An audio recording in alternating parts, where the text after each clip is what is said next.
Ο πρώτος δείκτης της ανάπτυξης είναι η βελτίωση στην ποιότητα ζωής των συνδημοτών μας. Μια εφαρμογή που θα μπορούσε ο Δημότης να δει τις συναλλαγές του με το Δήμο, διότι θέλουμε ένα Δήμο που να είναι φιλικός προς το περιβάλλον. Θα είναι φιλικό προς τις επιχειρήσεις για να αναπτυχθούν και να δημιουργηθούν και θέσεις εργασίας. Το κυριότερο απ' όλα είναι ο πολυοδομικός σχεδιασμός που πρέπει να γίνει. Χρειαζόμαστε ξενοδοχεία, χρειαζόμαστε επιχειρήσεις και να αλλάξουν την εικόνα της περιοχής άμεσα. Μιλήσαμε για υφάλων από το 2001 στην πόλη της Χρυσοχού στο Δημοτικό Συμβούλιο. 12 μήνες. Η τουριστική περίοδος να είναι 12 μήνες. Ο ήλιος και η θάλασσα δεν είναι τα μόνα πράγματα που έχουμε στην πόλη. Υπήρχε θέμα στο Δημοτικό Συμβούλιο για το κονδύλι της τουριστικής προβολής. Στο τέλος της ημέρας χρειαζόμαστε πολλή διαφήμιση. Είναι κάτι που θα προωθούσε. Μπορεί ο κόσμος να πάει να περάσει την ημέρα του στην πόλη και να επιστρέφει ότι η πόλη της Χρυσοχούς είναι μια περιοχή που θα μπορούσε να έχει τουριστική περίοδο 12 μήνες το χρόνο.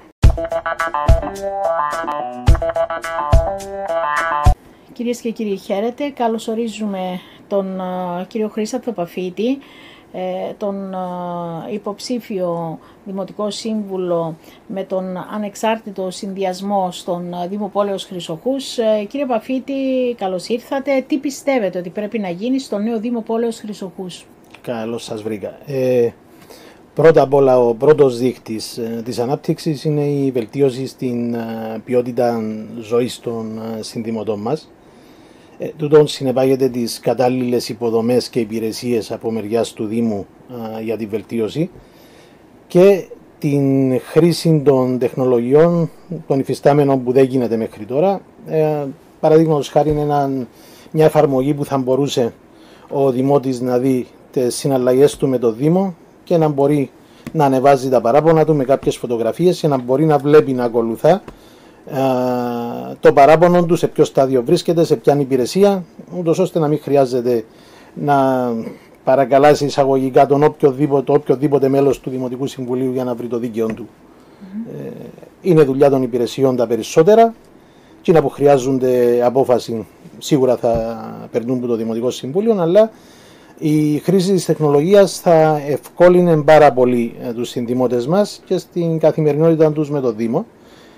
Υποδομές είναι το πόσο συχνά θα τους μαζεύουμε τα σκύβαλα τους, αν μιλούμε για υπηρεσίες, πόσο συχνά θα μπορέσουν να περπατήσουν στα διάφορα πάρκα που πρέπει να γίνουν, διότι θέλουμε ένα Δήμο που να είναι φιλικός προς το περιβάλλον. Και το κυριότερο, πρέπει να έχει ο Δήμος την οικονομική ευρωστία για να μπορέσει ο κόσμος να έχει τα ανάλογα εισοδήματα για την δουλειά που προσφέρει. Τώρα, η οικονομική ευρωστία είναι μεγάλο κεφαλαίο μου, να το δούμε στη συνέχεια. Πώς μπορεί ο Δήμος να ενισχύσει τα οικονομικά του? Κοίτα, το κυριότερο που έχει να κάνει ο Δήμος είναι να βοηθήσει την ανάπτυξη του Δήμου, την οικονομική ανάπτυξη. Σαν Δήμος είναι να πάει ο ίδιος του να κάνει ξενοδοχεία, επιχειρήσεις μεν, αλλά μπορεί να διαμορφώσει τέτοιο περιβάλλον που θα είναι φιλικό προς τις επιχειρήσεις για να αναπτυχθούν και να δημιουργηθούν και θέσεις εργασίας.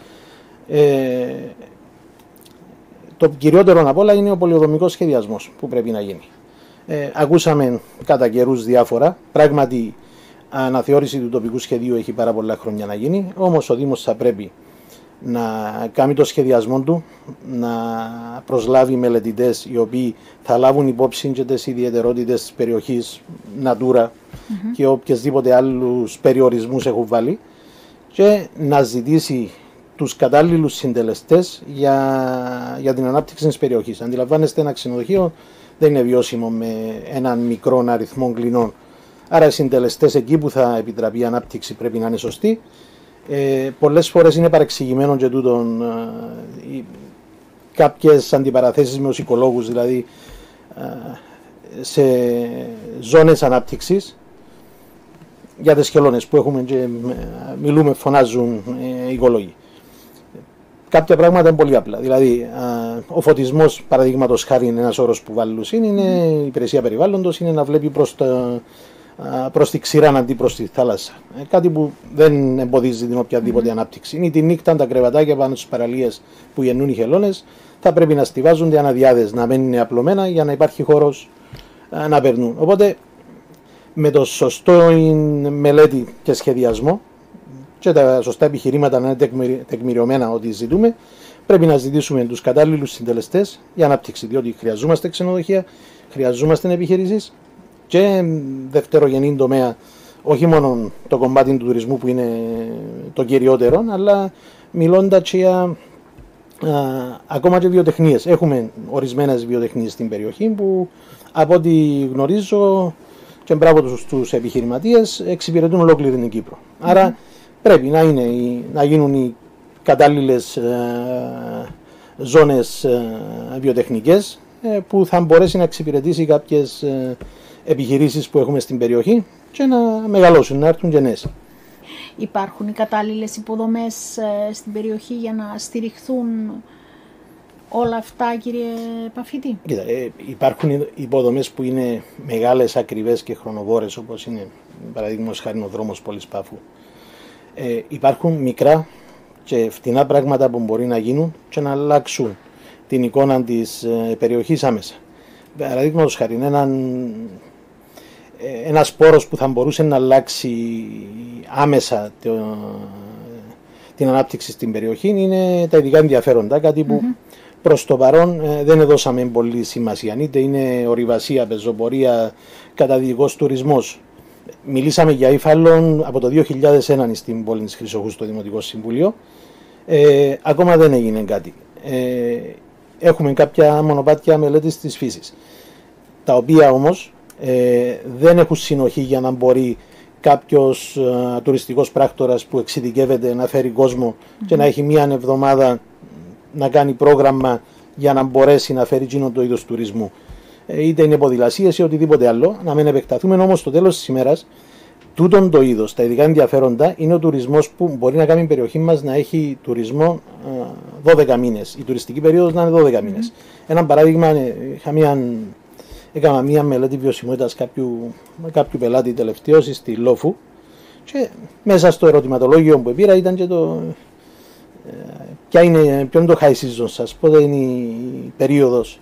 Και μου ξέρεις, είναι και το χειμώνα, είναι και το καλοκαίρι. Είναι στο τέλος της ημέρας, επειδή εξειδικευτήκα σε κάποια πράγματα, είτε είναι ησυχία είτε οτιδήποτε, στο τέλος της ημέρας η τουριστική τους περίοδος είναι 12 μήνες και είναι και τιμές ανάλογες για τους 12 μήνες. Με τον τρόπο πρέπει να δούμε και εμείς τι μπορούμε να κάνουμε και λέω σας, είναι φτηνά τα έργα υποδομής που χρειάζονται, η ενοποίηση τώρα με την ενοποίηση του Δήμου και η ενοποίηση των διαφόρων σημείων ενδιαφέροντος στα χωριά.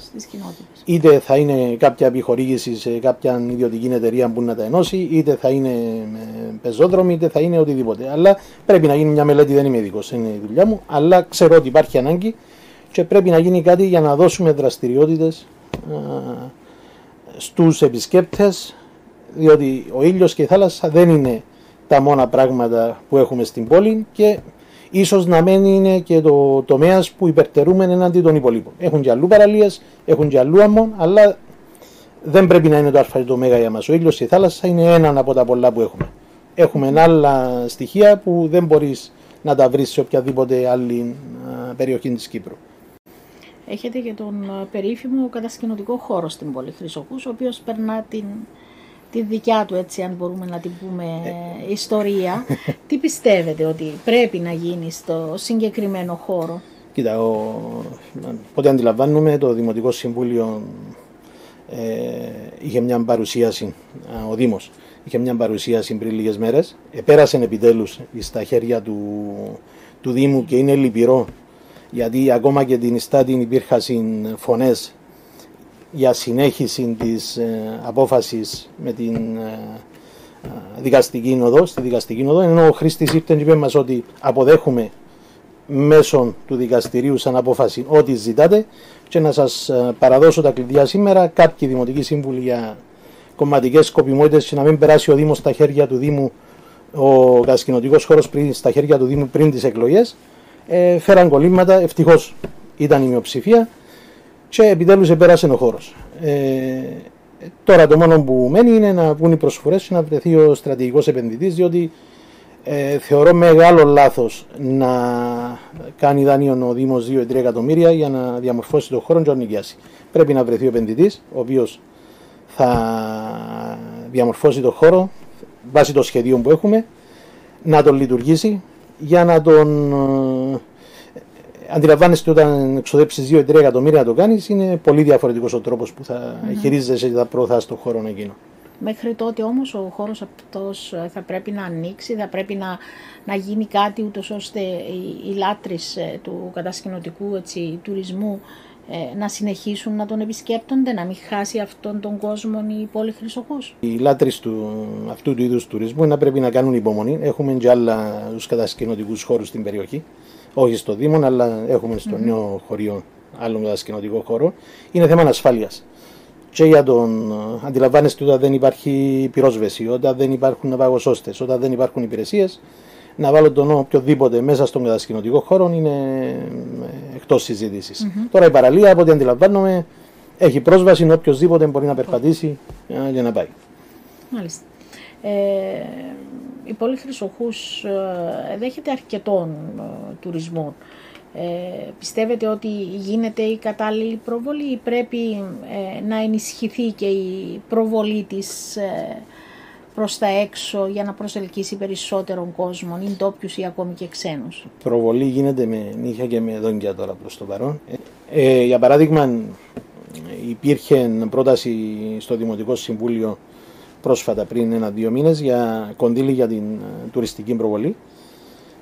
Και δυστυχώς υπήρχαν δημοτικοί σύμβουλοι οι οποίοι ήταν αρνητικοί με την θέση ότι γνωρίζουν την πόλη και δεν χρειάζεται προβολή.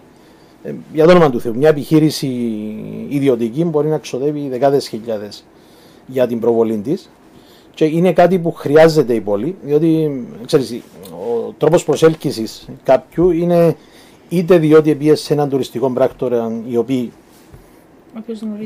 γνωρίζει την περιοχή και διαφημίζει την και να δω τα πακέτα που έχεις να πάω, ή να γνωρίσω την περιοχή μέσω κάποιων άλλων οδών και να ζητήσω να πάω στην περιοχή. Και τούτη είναι ζητάσει τα τελευταία χρόνια με Airbnb, τα low cost αεροπορικές εταιρείες, οπότε πρέπει να γίνεται διαφήμιση και όχι μόνο στην Κύπρο, πρέπει να είναι μια πολύ δυνατή καμπάνια και ακόμα καλύτερα υπάρχει περισσότερη ανάγκη φέτος και τον επόμενο χρόνο λόγω της κατασκευής κάποιων ξενοδοχειακών μονάδων που αναμένεται να αλλάξουν την όλη εικόνα στην περιοχή και να επανέλθουν κάποιοι τουριστικοί πράκτορες που εφίασαν λόγω έλλειψης κλινών και ήταν ασύμφορο να διαφημίζουν την περιοχή.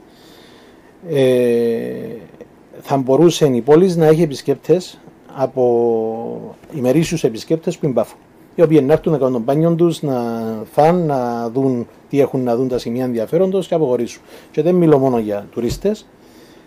Ένας παφίτης για να πάει στον παραλιακό μπορεί να θέλει 25 λεπτά, θέλει και 25 λεπτά να πάει στην πόλη της Χρυσοχούς. Οπότε, σαν μια ημερήσια εκδρομή, εάν και εφόσον διαφημιστεί σωστά και περάσει στον τρόπο σκέψης ακόμα και των παφίτων, θα μπορούσαν να επισκέπτονται την περιοχή για την ημέρα.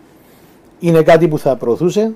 Ξέρετε ότι έχουμε κάτω, ειδικά στο λιμάνι, είναι το Blue Lagoon, είναι οι διάφορες υπηρεσίες που προσφέρονται για θαλάσσια σπορτς και κρουαζιέρες. Θα μπορούσε να βελτιωθεί, να αναβαθμιστεί και να μπορεί ο κόσμος να πάει να περάσει την ημέρα του στην πόλη και να επιστρέψει. Τούτο